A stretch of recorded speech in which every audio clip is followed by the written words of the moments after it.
Aujourd'hui, on plonge dans un résumé du film spectaculaire de Alita, Battle Angel. L'histoire commence en 2563, 3 siècles après une guerre dévastatrice appelée la Chute. Nous sommes à Iron City, une ville futuriste construite sous la cité céleste flottante de Zalem, la dernière grande ville suspendue dans le ciel. Dans une immense décharge, le docteur Dyson Ido, un cyberchirurgien au grand cœur, fouille parmi les débris à la recherche de pièces détachées. Et là, surprise, il découvre le corps inerte d'une jeune cyborg dont le cerveau est encore intact. Il la ramène chez lui, la reconstruit avec amour et la réveille. Elle ne se souvient de rien, ni de son nom, ni de son passé. Alors Ido la baptise Alita, en souvenir de sa fille disparue. Et là, c'est le début d'une nouvelle vie. Alita découvre Iron City comme une enfant émerveillée. Tout est nouveau pour elle, les marchés animés, les gens, la nourriture et surtout les émotions. Elle rencontre Hugo, un jeune garçon rêveur qui trafique des pièces de cyborg pour survivre. Hugo lui parle de Zalem, la ville suspendue où tout serait parfait. Alita tombe amoureuse.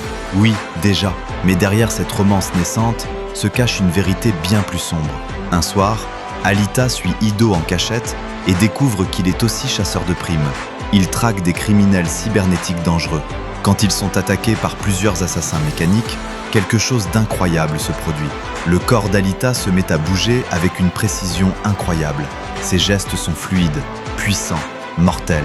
Sans le savoir, elle maîtrise un art martial antique appelé Panzerkunst, une technique de combat martien ultra avancée.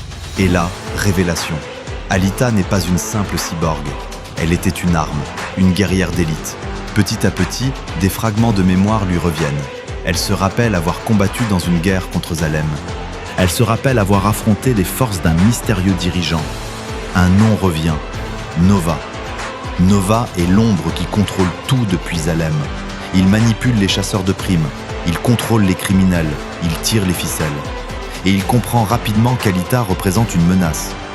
Pour protéger Hugo et gagner de l'argent, Alita décide d'entrer dans le sport le plus dangereux d'Iron City, le motorball. Une course violente où les cyborgs s'affrontent à grande vitesse dans une arène gigantesque. C'est brutal, c'est intense, c'est spectaculaire. Mais ce n'est pas qu'un sport, c'est aussi un piège tendu par Nova pour éliminer Alita. Elle affronte plusieurs adversaires redoutables, dont le gigantesque cyborg Grewishka, un monstre mécanique modifié spécialement pour la détruire. Mais Alita ne recule jamais, elle se relève, encore et encore, parce qu'elle comprend enfin qui elle est. Une survivante, une combattante, une héroïne. Pendant ce temps, Hugo cache un terrible secret. Il vole des pièces à des cyborgs pour économiser et rejoindre Zalem. Quand Alita découvre la vérité, elle est brisée. Hugo tente alors de fuir vers Zalem en grimpant les câbles reliant la ville céleste. Mais les défenses automatiques le frappent. Alita le rattrape. Elle essaie de le sauver, mais Hugo glisse et tombe. Un moment déchirant. Après la mort de Hugo, Alita n'est plus la même. Elle comprend que Nova est responsable de tout. Elle décide alors de devenir championne de motorball, car le vainqueur obtient un billet pour Zalem.